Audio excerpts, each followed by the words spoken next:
भटजींना सत्यनारायणाची जशी पूजा घालता येते तशीच श्राद्धाची पूजा सुद्धा घालता येते. विद्यार्थी सेनेचा आज कोणी कॉलेजमध्ये सत्यनारायण पूजा घालतो म्हणत आहे. उद्या भर दिवसा कॉलेजमध्ये कुणी सामूहिक नमाज अदा करेल.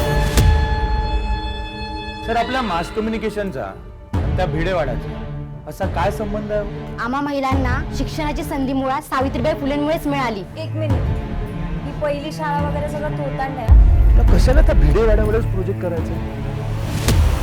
लक्षात घ्या पोरींनो, आपल्याला फक्त साक्षर व्हायचं नाही, आपल्याला सुशिक्षित व्हायचं आहे. क्रांतिकारकांचा मुकुटमणी म्हणजे लोकमान्य टिळक. पण तुम्हाला अडचणीत टाकून हे क्रांती कार्य सुरू ठेवावं यात काय अशी नभाची चांदणी तूच सूर संगिनी साजनी.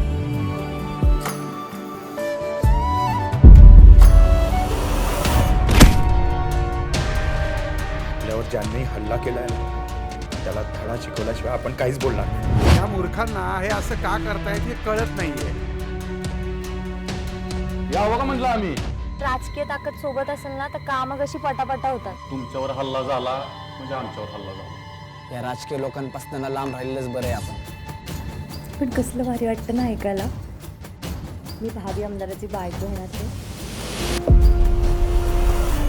एक साधी पोरगी तुम्हाला मॅनेज होईना. विद्याचा अपघात नव्हता झाला. मी असताना तुम्हाला आणि प्रशांत दादाला संकटात पडून यापुढे हे प्रकरण आम्ही सांभाळू.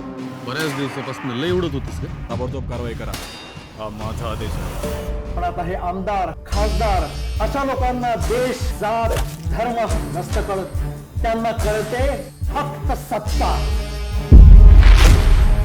सावित्री, मी हाती घेतलेला जिल्हा तुला पुढे न्यायचा आहे.